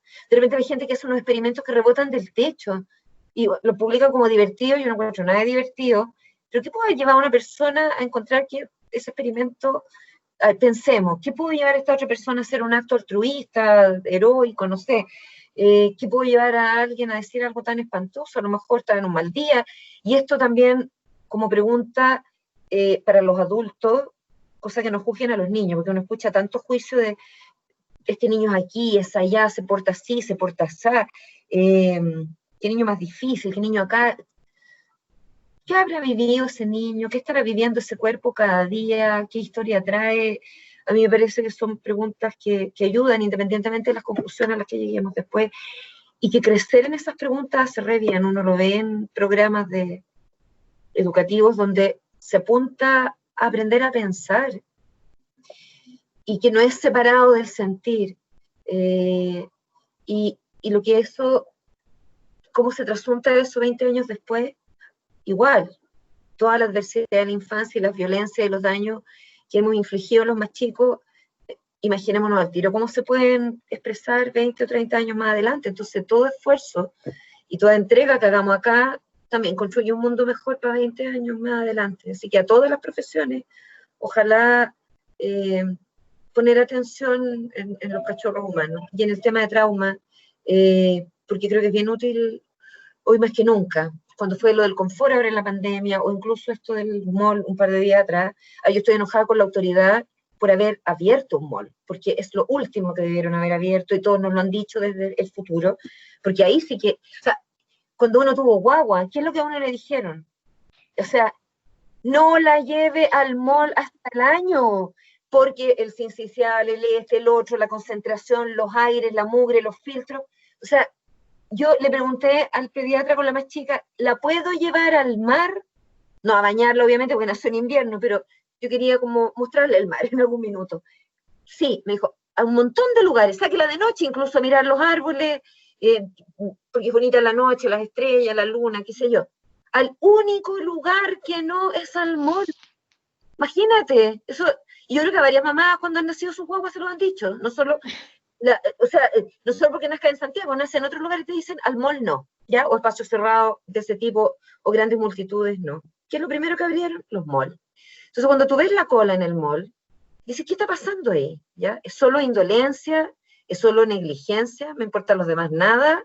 El sistema metido también en la cabeza, machaca, machaca. Entonces, como en el fondo, igual que uno podría comer chocolate para la ansiedad, ir a comprar, eh, puede ser como un mecanismo de bajar la ansiedad. Efectivamente, a lo mejor a muchos niños le quedó la ropa chica, pero era el primer día, no era urgente, podría haber sobrevivido un niño, me imagino, 5 días más con un pijama. ¿Por qué hacemos eso? ¿Qué pasó ahí? ¿Qué fragilidad había? ¿Qué desesperación a lo mejor después de tanto tiempo con el confinamiento? Me sigue no gustando lo que pasó, me sigue enojando, sobre todo con la autoridad por haberlo habilitado. Eh, pero las preguntas ayudan mucho y por último no cortar el lazo completamente, es decir, porque más da que les pase lo que sea, no, yo no quiero que nadie se contagie, porque mientras menos gente se contagia, estamos todos más a salvo. Eh, eso. Así es que, y eso va a seguir, y eso es funcionamiento bajo trauma también. Y, y no basta que nos digan, bueno, cada quien es responsable, eso es gaslighting. Yo he estado, tú has visto en Twitter y en redes, y dele con el gaslighting, porque fue desde el comienzo, así como eh, estas mentiras, como o es la economía o las vidas. Eh, si ustedes se contagian y salen, ustedes son responsables. A ver, si yo voy en un barco, en un río con cocodrilos, y abro la puerta del bote de atrás, por ejemplo, o pongo un trampolín y le paso un salvavidas a alguien, le digo, oye, tú podrías nadar. Y esa persona se tira ahí, bueno, él se tiró, o sea, pero yo le pasé el salvavidas y yo le abrí la cuestión y detuve el bote y en un lugar lleno de cocodrilos le dije, dale, o sea, si quieres, tú puedes. O sea, me parece, es un ejemplo que puso un amigo mío, colega Ignacio Fuentes, muy bueno, o sea, es como, yo abrí la puerta nomás, si ustedes salieron y se contagiaron, es culpa de ustedes, no, o sea, ha habido harto de eso. No, estamos diciendo que vamos a reabrir las escuelas cuando estén las condiciones. A ver, ¿qué es eso? Eso es vago, ¿ya? Eso alguien que está angustiado lo puede llevar a pensar, ¿esto es al tiro?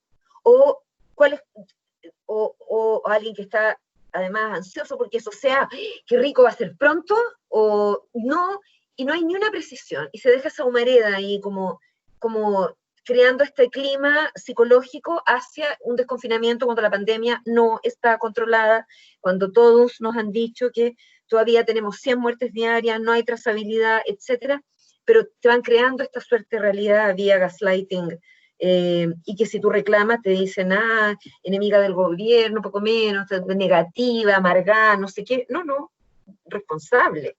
Y, y no es de mala voluntad, es más, si no te importara ya nada, ni nadie, excepto salvarte tú sola con tu familia, uno ni siquiera se molestaría, sí o no, Paulina, en dar ciertas batallas o expresar ciertas opiniones que después son puros malos ratos, pero, pero pucha, era como el acto de cuidado a hacer y irle perdiendo el miedo también a expresar opiniones, pues yo veo que estamos asustados igual de repente de decir lo que pensamos. Yo ayer veía a propósito de Ámbar todas las discusiones que se daban y como, así como desde la teoría y lejos, entonces al final la discusión era patriarcado, feminismo, sororidad, el sistema penal, la pena de muerte, los psicópatas, era un enredo y era como a ver, ¿dónde está lo que cuida aquí?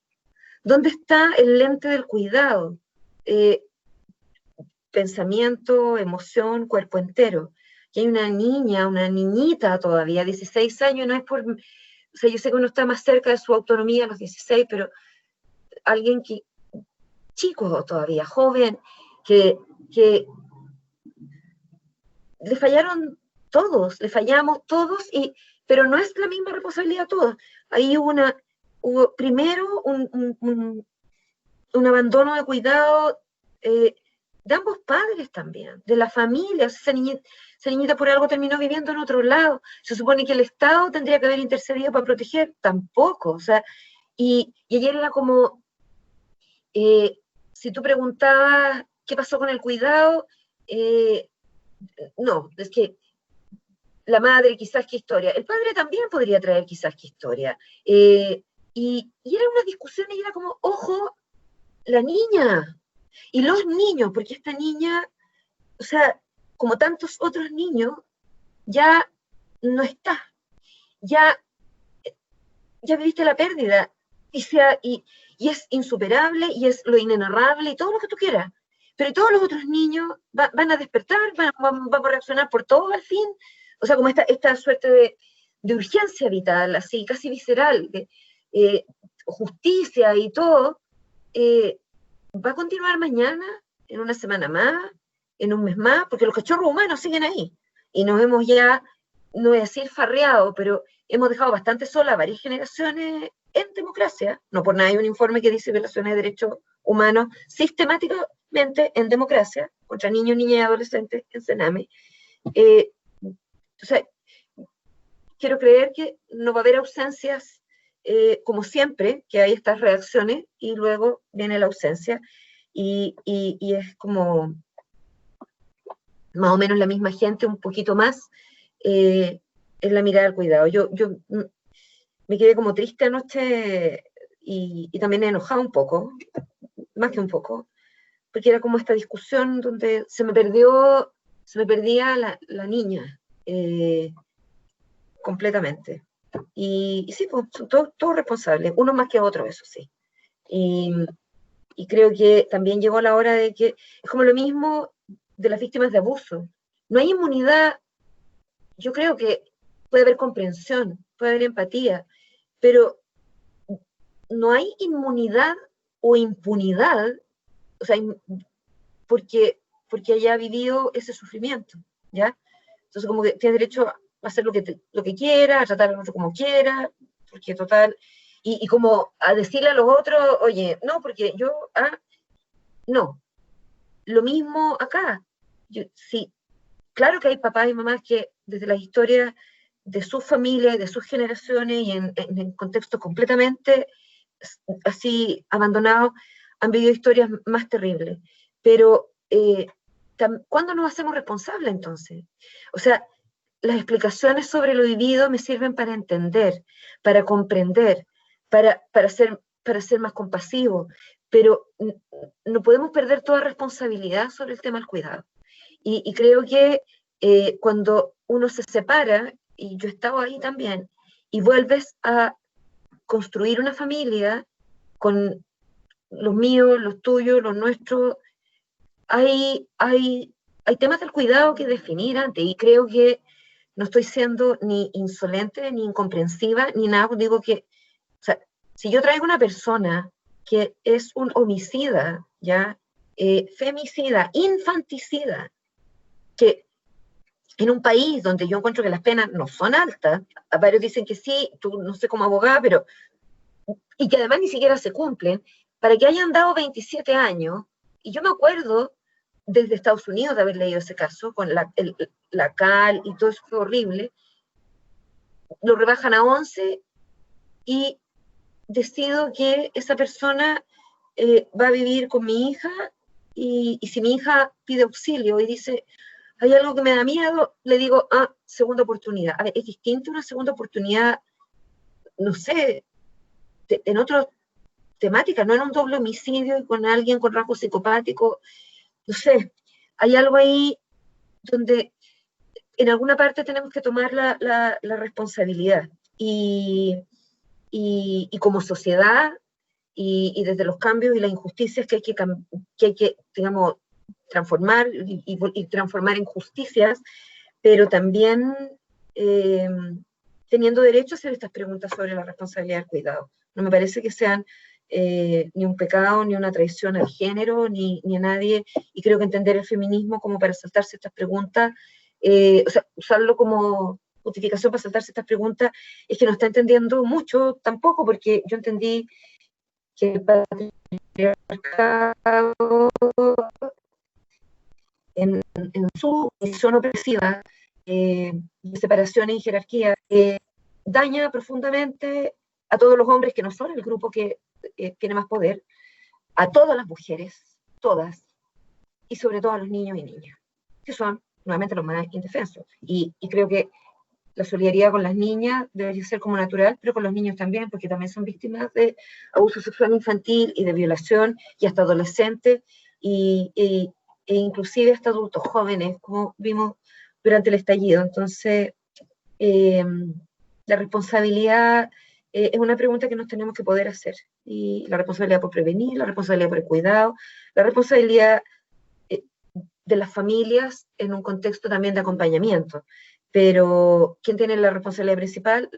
Tú, lo que quieras, el Estado, el sistema de protección, los jueces que no entienden lo que significa estas rebajas de pena en peligro, en más daño, en revictimización, en inseguridad, en nuevas víctimas, o sea, algo pasa ahí. Ya, todos estos son los más responsables, pero también hay responsabilidad de la mamá, del papá, de la comunidad. Decían, todos sabíamos que vivía este señor acá. Bueno, ¿y cómo? O sea, y, y otras personas, y sabíamos que la niña tenía que ir a cobrar la pensión. Yo hay cosas que no entiendo, entonces no me atrevo a opinar todavía, pero al tiro te cruzó la pregunta y no podía ir acompañada, ¿y por qué esa pensión no podía recibirla de otra forma?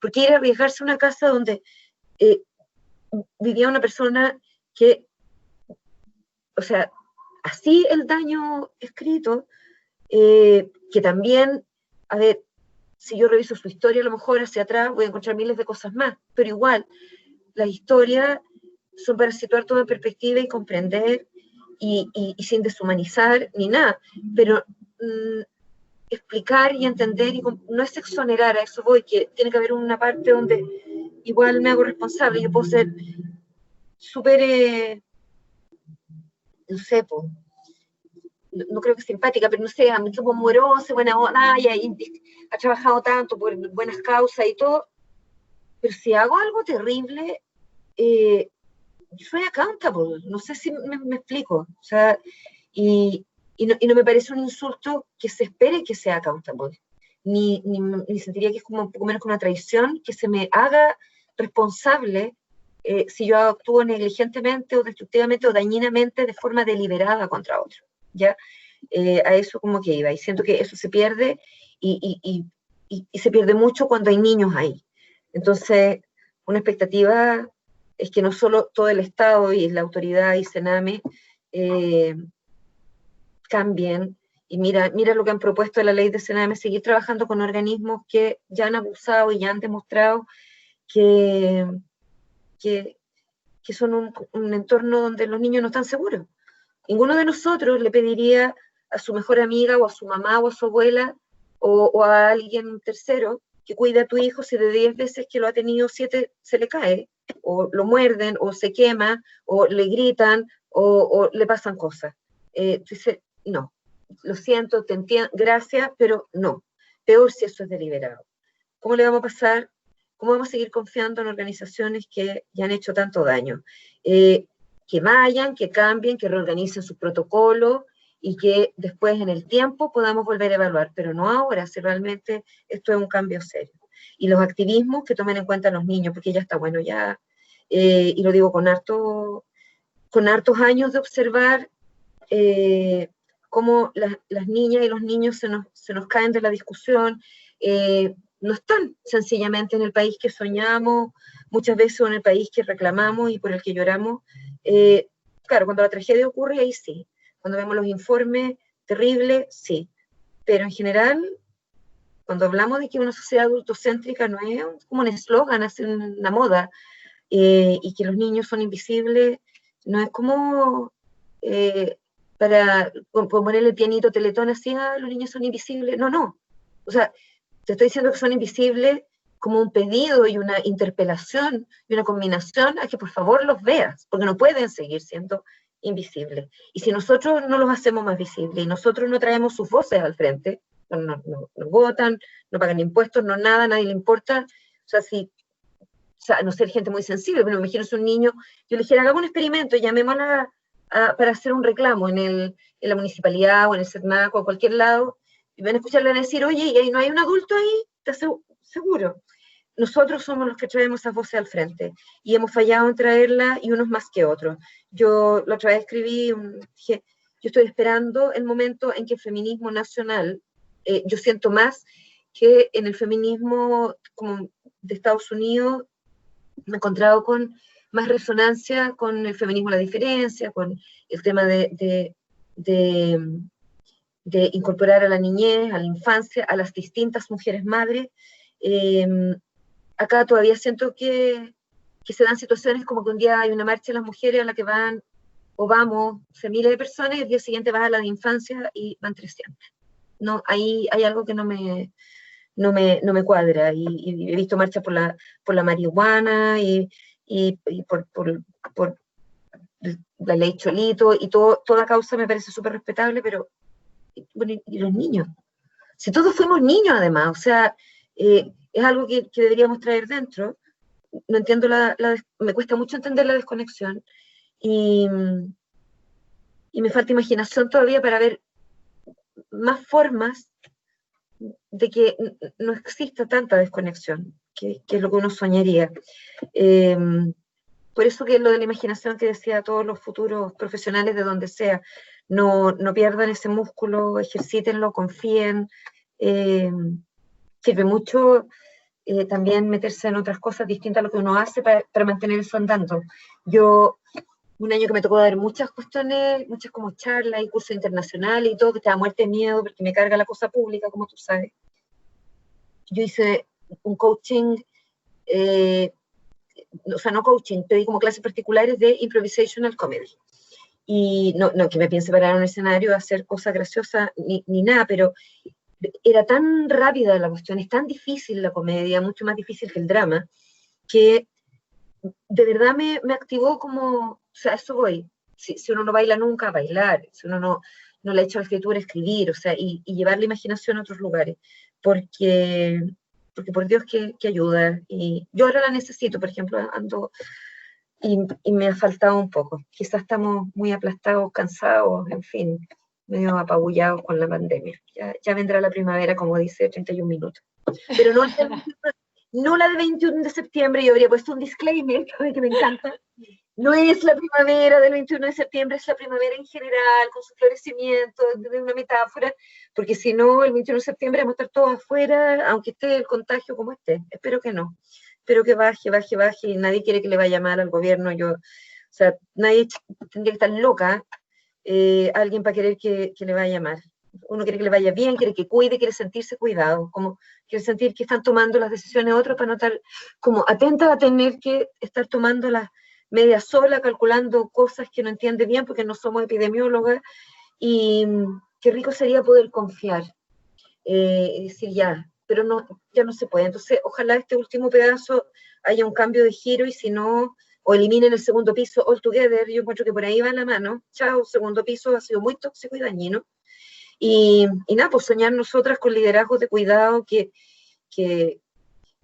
claro, yo los veo muy asociados a las mujeres, pero también podría haber liderazgos de cuidado en hombres. Yo creo que como en Nueva York, siendo hombre, siendo bastante mayor, teniendo un estilo medio así como poco tieso incluso, de repente lo hizo súper desde esa sintonía, le costó entrar, como que se demoró mucho. Es como la crítica que haría, era como ya pues, pero como que entró. Entonces también puede ser, pero creo que si hay una esperanza es que cachemos que los liderazgos de cuidado son los que necesitamos, como donde haya mucha fortaleza y a la vez mucha compasión y mucha imaginación, y todo esto pueda convivir. No hay que solo ser como asertivo y acabronado, ni, no, yo creo que el poder tiene hartas más como ángulos de luz para ejercerlo, cosa además tenerle menos miedo, porque uno ve el poder y ve como que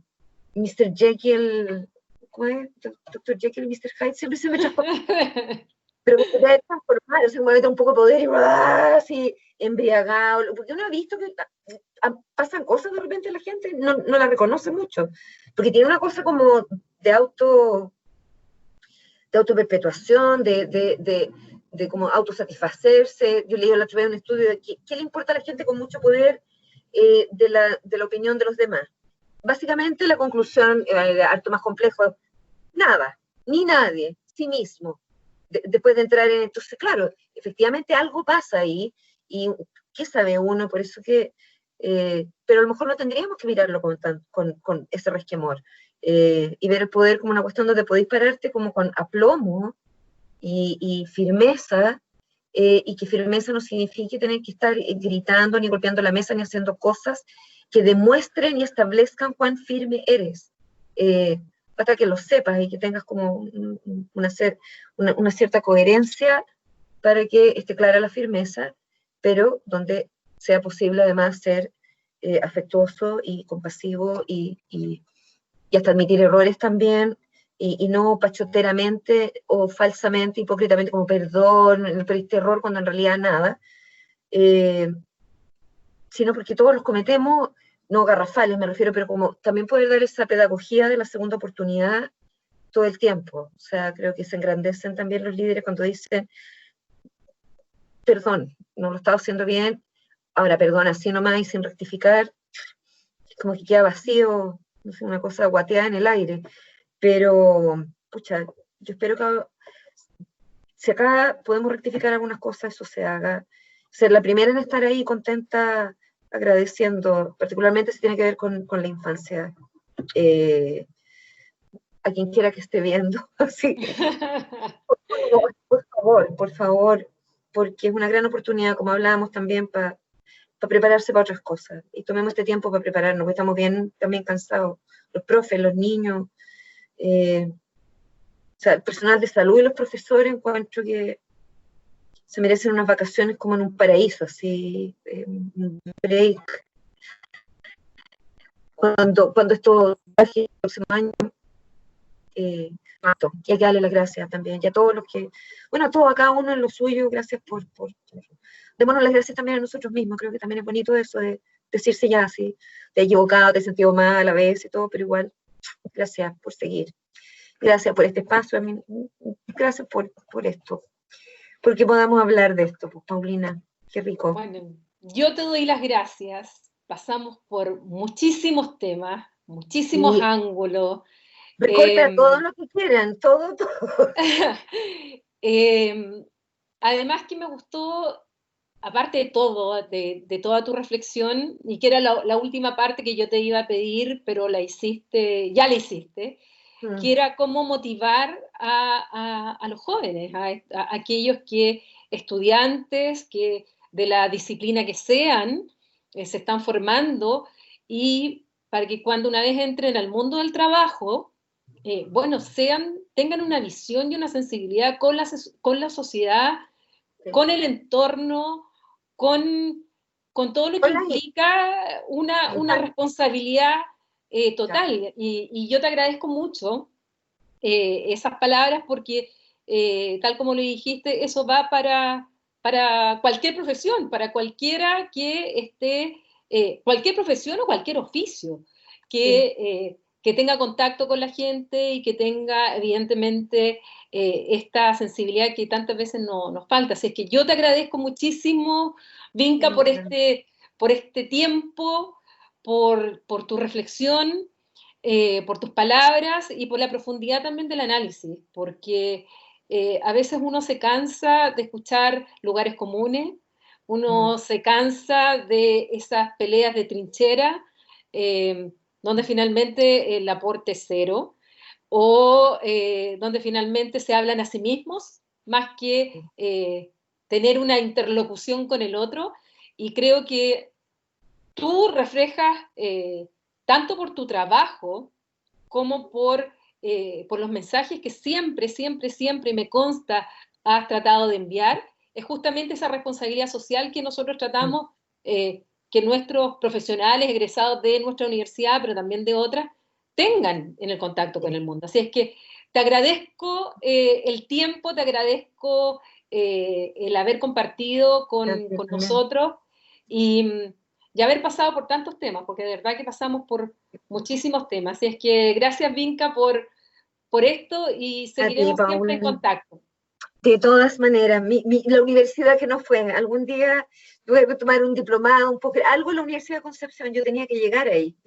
Ah, Sí, o sea, acuérdate que ibas a venir una vez, te ibas a quedar en mi casa y algo pasó al final que sí. tampoco viajaste, pero bueno, Vamos no, nos vamos a va a encontrar llegar ahí el... cuando todo esto pase. No, muchas gracias. Y qué bueno, yo me encanta que hagan cosas para justamente los estudiantes. Nosotras, yo al menos tuve una generación que en dictadura gente increíble iba a hablarnos cuando estábamos en toma, cuando estábamos en vigilia.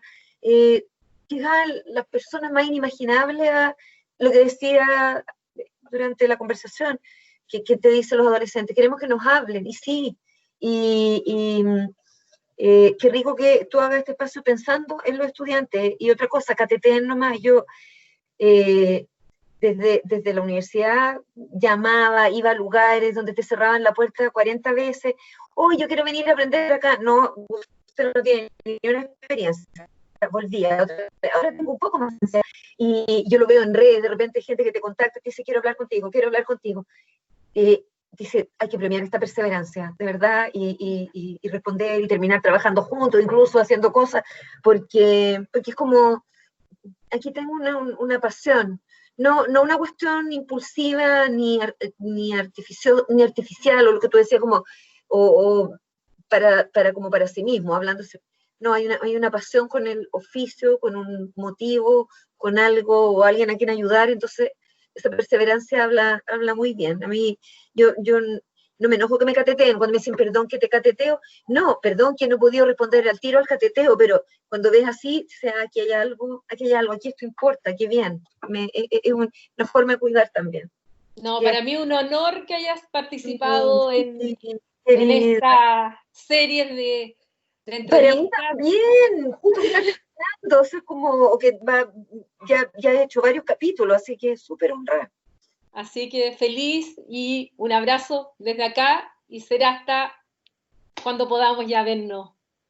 Mientras Y tanto será abrazarnos, aunque sea con nuestra... una bolsa, Sí, bueno, ahí veremos. sí, con un Un plástico, pero abrazo. ya, querida, millón de gracias, cuídense, saludos a Conce. Chao, gracias.